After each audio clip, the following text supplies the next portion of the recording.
soy Marcos Cifuentes, bienvenidos a La Encerrona, tu mini noticiero mañanero. Hoy es martes 5 de septiembre de 2023 y vamos a hablar de Radio Nacional, donde todo indica que se ha desatado una verdadera persecución ideológica y que ya ha sido completamente sometida por Ninosca Chandía, la jefa de imagen de Dina Boluarte, que, como recordarán, hoy maneja el Instituto de Radio y Televisión del Perú, del que depende Radio Nacional. La semana pasada, al menos 5 programas de Radio Nacional, casi todos con más de 10 años al aire, fueron retirados de la programación y sus conductores despedidos. No eran programas periodísticos, ¿no?, sino culturales, de difusión de música, literatura y arte. Miren la lista. Encuentros en la radio, conducido por Celeste Acosta. Nacional Play, conducido por la cantautora Cecilia Brozovich. Entre Libros, conducido por César Bedón. Otra vez Avilés, conducido por Lucy Avilés. Y el programa que recibía opiniones del público, La Voz del Consumidor, de Crisólogo Cáceres. Ninguno tenía pues un carácter político ni era polémico necesariamente, pero todo indica que el problema no era lo que se hacía en esos programas, sino lo que sus conductores pensaban. La policía del pensamiento le cayó a Radio Nacional. ¿Y quién ha encabezado este operativo de sujeción ideológica? Pues un nuevo personaje elegido por la dirección de Ninosca Chandía. El señor Gilbert Yapapasca, un reportero que, según los registros del Estado, trabaja en TV Perú desde al menos 1986 sin pena ni gloria. Desde hace un par de semanas, este señor Yapapasca es el nuevo gerente de Radio Nacional. Ahora bien, este señor, de hecho, ya había sido designado en ese puesto en diciembre del año pasado, apenas Dina Boluarte asumió como presidenta, pero solo duró 15 días en ese cargo. ¿Por qué? Porque Servir observó su designación porque no cumplía el requisito mínimo de experiencia para ese cargo.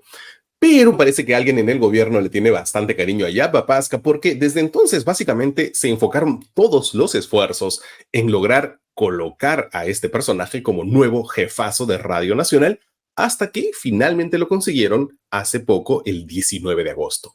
Y al parecer desde ese día, pues Yapapasca se ha dedicado a devolverle el favorcito al régimen. Bajo su mando empezó una razzia en la que ni siquiera ha dado la cara. Ese fue el caso de Crisólogo Cáceres, que condujo durante 12 años La Voz del Consumidor, probablemente uno de los programas más conocidos de esa radio, en el que, por cierto, chocaba frecuentemente con grandes empresas. Es un programa que no se puede transmitir en una señal privada por su propio contenido. Bueno, Cáceres le contó a Cristian Rebocio de Sudaca que en Radio Nacional se efectuó una verdadera carnicería contra la programación. De hecho, a él lo llamó la secretaria Yapapasca y no Yapapasca para despedirlo. De la misma forma se despidió a Cecilia Brozovich sin dar la cara y sin explicarle por qué. Pero como ya le habíamos contado nosotros aquí en La Encerrona, desde que Ninosca Chandía entró a IRTP, ha habido un monitoreo permanente de las redes sociales de todos los trabajadores de esa institución y parece que un post escrito por Cecilia en Fiestas Patrias cayó muy mal en el gobierno. Era un post muy sentido en el que celebraba las fiestas, pero también lamentaba la ambición desmedida y letal de un puñado de gente que no me representa. Ojo que esto se hizo en sus redes personales. Como ella misma ha contado, su opinión personal nunca se mezcló con su espacio en Radio Nacional, que era un espacio de divulgación musical. En la entrevista que brindó ayer a Sálvese quien pueda, Cecilia Brozovich dijo que no hablaba ni tenía que hablar de política en su programa, pero que todos tenemos la libertad de opinar y dar nuestra postura en redes sociales, y es un espacio personal, porque mi postura es que nunca estaré del lado de los asesinatos, y tiene razón en cada palabra. Porque además, si hablamos de redes sociales, si lo que uno dice en redes sociales es penalizable, pues el primero en caer tendría que ser Gilbert Yapapasca. El señor Yapapasca hoy es servil de un régimen que a su vez es servil con sectores de la derecha conservadora. Y eso es bien curioso, sobre todo porque hasta hace solo unos meses, cuando él todavía pensaba que ya no iba a ser gerente de Radio Nacional, estos son los tweets que les dedicaba a las congresistas de derecha, por cierto, todas mujeres, hoy aliadas del régimen al que él sirve. A Norma Yarrow le dijo que siempre ha vivido de la teta del Estado, bien posicionada con Luis Castañeda Locio, nunca ha hecho nada salvo colocar a sus hijos en el Estado. A Patricia Chirinos la llamaba chimpunera. ¿Qué sabes de derecho? Solo sabes joder al país con tu organización Chimpún Callao. A Rosángela Barbarán, eres como Shakira, ciega, sordomuda, solo protestas cuando tocan a su lideresa, es partícipe de la hecatombe que hace el Congreso de joder al país. A Patricia Juárez le decía, y esto el año pasado, cuando él trabajaba para Pedro Castillo y decía esto para defender a Aníbal Torres, nosotros también queremos que te vayas por joder al país. Y así insultando una y otra vez a las congresistas que hoy son aliadas del régimen al que él sirve. De hecho, ni siquiera la propia Dina se escapaba. Insisto, cuando él pensaba que ya no iba a ser gerente de Radio Nacional, Yapapazca furioso escribió: Dina Boluarte está mareada de poder. Y otro tuit: increíble, ¿cómo se puede mantener en el poder el gobierno de Dina Boluarte cuando donde va es abucheada por el pueblo, sus ministros salen huyendo de las regiones que visitan? Y en lo que parece casi una confesión, ¡qué joyitas apoyan a Dina! Todos son unos sinvergüenzas. Y además, antes, cuando Dina era vicepresidenta y se hablaba de la vacancia de Castillo, dijo: es un sueño de opio, Patricia Chirinos fumó de la mala junto a Dina Boluarte, que ya se veía como Mecha Arauz poniéndose el fajín. ¿Quién te viera y quién te ve, no? Bueno, ahora como verán, este señor Yapapazca a duras penas puede redactar un tuit. Entonces, ¿cómo así está administrando una radio? Bueno, según nuestras fuentes, con la ayuda de un asesor informal llamado Henry da Silva. Este señor da Silva es la mano derecha que lo acompaña de arriba abajo en el canal y que funge de su asesor, aunque ni en el MEF, ni en el Registro de Transparencia Económica, ni en los proveedores del Estado, en ningún lugar hemos encontrado que este señor Henry da Silva sea un trabajador contratado por Yapapazca.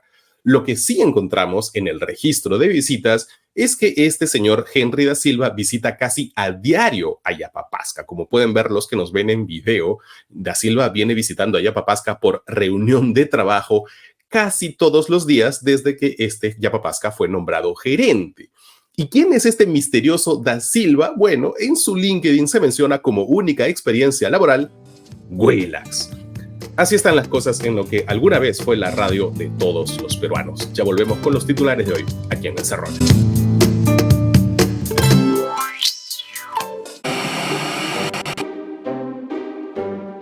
La conductora de un noticiero le dicen: oye, ¿por qué no están hablando de este tema? ¿Por qué no tal otro? ¿Por qué no hablaste? Y es como, ella no toma decisiones en absoluto de eso. Los que toman las decisiones son los productores. Y muchas veces, a nivel de producción, es donde circula la mermelada. Entonces, hola de nuevo, bienvenidos de vuelta a La Encerrona, tu mini noticiero mañanero. Hoy es martes 5 de septiembre de 2023 y estas son las noticias que son virales o deberían ser. La primera: asesinan a 4 soldados en el Brain. Otra de esas noticias que lamentablemente cada cierto tiempo tenemos que repetir sin que nadie haga nada.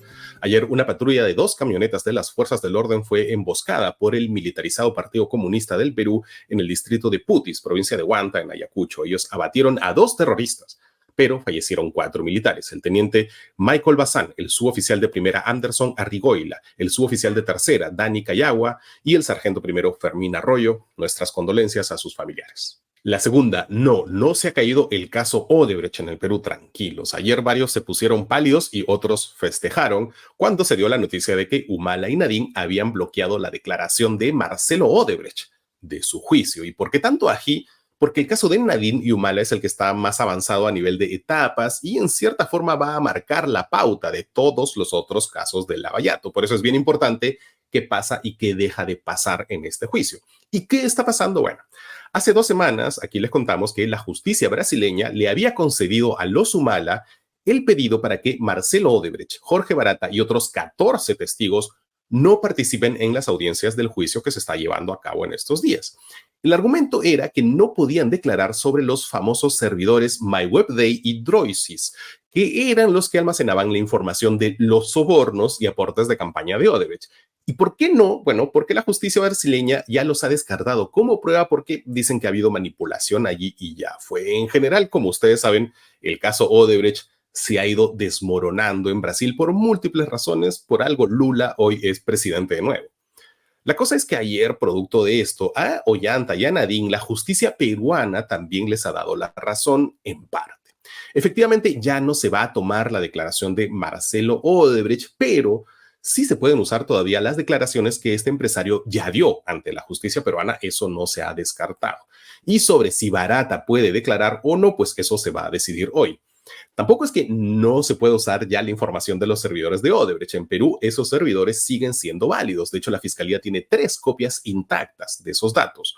Una entregada por la propia empresa por el acuerdo de colaboración eficaz y otras 2 copias encontradas en Suiza y en Estados Unidos. Además, Ollanta y Nadine quisieron contrabandear que tampoco se pudiera tomar declaraciones a los directivos de otra constructora, OAS, que no es Odebrecht, y tampoco a 3 publicistas que participaron en las campañas, pero allí la justicia peruana tampoco les ha hecho caso. En resumen, el caso sigue allí, lento, golpeado, cada vez con menos elementos, pero sigue. La tercera, choque, o al menos eso dicen, entre el gobierno y el Congreso por la reposición de 14,000 maestros que jalaron sus exámenes. La semana pasada el Congreso aprobó con 101 votos una norma peligrosísima, la reposición de hasta 14,000 docentes interinos cesados en el 2014, hace casi 10 años, por no haber rendido una evaluación o por haber desaprobado la prueba. Esto, por supuesto, pone en riesgo la calidad de la educación de millones de escolares. Ya les hemos hablado de este caso. Estamos hablando de profesores que nunca regularizaron su título pedagógico, que tuvieron años, desde el 2007, cuando salió la ley de carrera pública magisterial, hasta el 2014 para hacerlo, para regularizar y concursar por una plaza, y o se negaron a hacerlo o fallaron el examen. Y regularizar a estos 14,000 que no tendrían que estar regularizados, esta era una de las promesas de Pedro Castillo, quizás incluso su única motivación real para candidatear. Y este Congreso, ¿no?, que supuestamente lo odia, le ha cumplido el sueño. Alex Paredes, del bloque magisterial, o sea, llevado al Congreso por Pedro Castillo y coautor de la norma, tildó de ignorantes a los que critican su ley diciendo que por encima de la meritocracia están los derechos humanos de los docentes. Ya, claro. Él y los otros 2 coautores de la ley, Katy Ugarte y Paul Gutiérrez, el que no quiere pasarle pensión a su hija, bueno, ellos 3, según Ojo Público, desaprobaron varias evaluaciones de la ley de reforma magisterial. Parece que les encanta hacer leyes para ellos mismos. Bueno, ayer la ministra de Educación, Magnet Márquez, ya rechazó esta ley y ha dicho que el Ejecutivo la observará y que espera reunirse con las bancadas parlamentarias para reconsiderar la aprobación de esta norma. Así, o sea que de pronto este gobierno, cómplice de la muerte de Sunedu, es el defensor de la educación. Veremos. La cuarta, Defensor del Pueblo, intervino en el caso de su ex jefa Nadine Heredia. Hace un rato mencionamos a Paul Gutiérrez, el congresista desalmado que hizo una ley para no pasarle pensión a su hija. Ayer me equivoqué y dije Josué Gutiérrez. Josué Gutiérrez es el Defensor del Pueblo. Y Josué Gutiérrez me vino a la cabeza porque en estos días había estado sonando por otra cosa, porque la Procuraduría General del Estado lo tiene en la mira por el presunto delito de patrocinio ilegal a favor de su ex jefecita Nadine Heredia. Resulta que la semana pasada el Poder Judicial revocó el impedimento de salida del país de Nadine. En la audiencia se informó que nada menos que Josué Gutiérrez, usando su cargo como defensor del pueblo, les había pedido a los jueces que tengan en cuenta el derecho a la salud de la imputada Nadine Heredia. ¿Y cuál es el problema? Bueno, que Gutiérrez es recordado porque cuando era congresista nacionalista, tenía un cuadro enorme de su foto con Nadine en su despacho. Era básicamente el defensor oficioso de Nadine durante el gobierno de Ollanta Humala. Y hoy esos antecedentes pues terminan embarrando la institución, una institución que casi siempre hace bien su trabajo. Además, ¿acaso este señor ha hecho lo mismo? Asumir él mismo un caso como defensor del pueblo con otras personas que no están vinculadas a él. No, pues. Y ya la última, nos vamos con otra de esas buenas noticias que son agridulces, pero en el fondo siguen siendo buenas noticias. Enterraron los últimos restos de la Cantuta. Este fin de semana, los familiares de las víctimas de la Cantuta vivieron un momento que estuvieron esperando 31 años. Finalmente pudieron enterrar los restos de 5 de los estudiantes que fueron secuestrados y asesinados por el Grupo Colina durante el gobierno de Alberto Fujimori en 1992. Los restos de Dora Ollage, Felipe Flores, Bertila Lozano y Marcelino Rosales habían permanecido durante todo este tiempo por desidia del Estado en Londres, porque los habían mandado allá para que se hagan una prueba de ADN que al final nunca se hizo. El año pasado, finalmente, la ONG APRODE los identificó y tramitó su repatriación. Los restos del 5º estudiante le corresponden a Armando Amaro, el hijo de la incombustible Raida Cóndor. En agosto del año pasado, en una de las últimas excavaciones que se hizo en las fosas de Cieneguilla, pues encontraron un fragmento de un hueso suyo de 2 centímetros. Aquí pueden ver a esta señora incansable, activista que ha hecho tanto por nuestro país, Raida Cóndor, después de tantos años enterrando en el cementerio El Ángel al menos unos restos de su amado hijo. Ahora que se habla tanto de la CIDH, pues quizás una de las cosas que deberíamos también recordar es su inmenso aporte para que crímenes como este, el de las 10 víctimas de la Cantuta, no haya quedado impune, como se pretendió desde el fujimorismo. Estos fueron los titulares de hoy. Ya volvemos con la crisis del agua, aquí en La Encerrona con Marcos Cifuentes.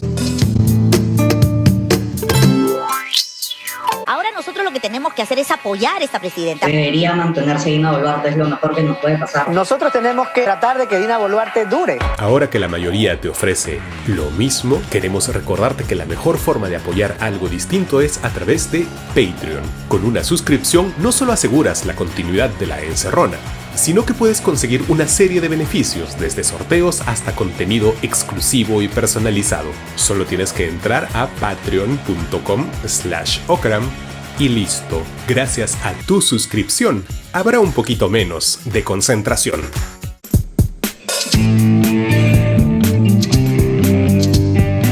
Bienvenidos de vuelta a La Encerrona, tu mini noticiero mañanero. Y este domingo tuvimos una nueva entrega de Pequeñas Islas, el programa de conversación de La Encerrona con el auspicio de la Pontificia Universidad Católica del Perú.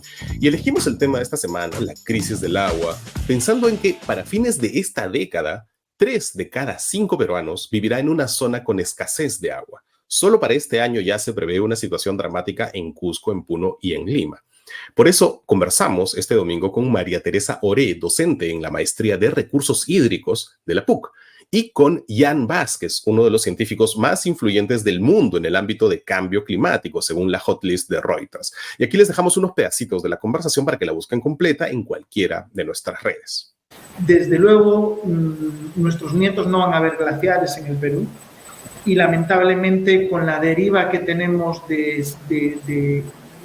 la casi drogodependencia, por decirlo de alguna manera, que tenemos de los combustibles fósiles, es irreversible prácticamente que nos quedemos sin glaciares, ya no solo en Perú, sino en todas las zonas tropicales del planeta. Entonces, eso definitivamente va a afectar a la distribución del agua en el país, y la zona que se va a ver más afectada es la zona más vulnerable, que es la cuenca pacífica, ¿no? Y durante varios meses al año, las centrales hidroeléctricas que están en las zonas altas de estos ríos, pues no puedan producir la electricidad que estaban produciendo hasta ahora, ¿no?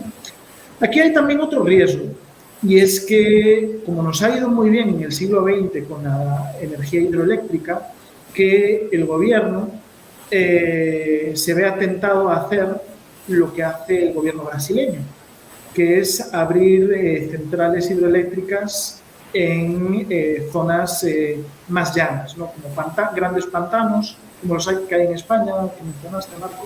Tienes una superficie de agua mucho más amplia, basada en deforestar una cantidad de terreno bastante grande, y eso genera muchísimas emisiones de gases de efecto invernadero a la atmósfera, sobre todo metano, por la descomposición anaerobia de la materia orgánica que hay ahí, ¿no? De los árboles, etcétera, ¿no? Sí, muchas veces se hablaba de la cultura del agua para enseñar a la población a usar racionalmente el agua, pero el problema no es de la población, el problema es las empresas que han venido usando de manera, digamos, excesiva el agua, porque no ha venido siendo regulada. Y eso pocas veces se dice, ¿no? Se dice muy pocas veces.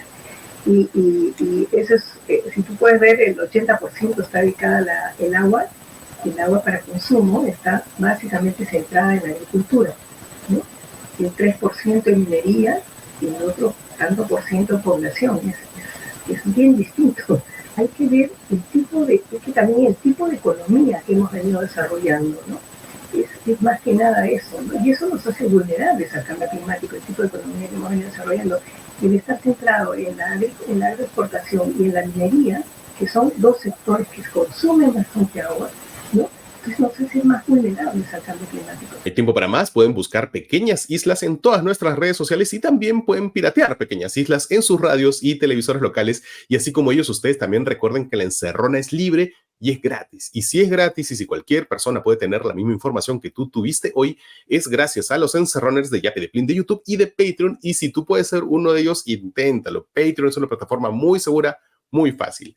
Y hoy es martes, no va a ser musical, lo siento, va a ser de lectura porque no queríamos perder esta primicia que llega gracias al auspicio de Penguin Random House. Las cartas del boom de Julio Cortázar, Carlos Fuentes, Gabriel García Márquez y Mario Vargas Llosa. Las cartas del boom reúne por primera vez la correspondencia entre los 4 principales novelistas del boom latinoamericano, Cortázar, Fuentes, García Márquez y Vargas Llosa.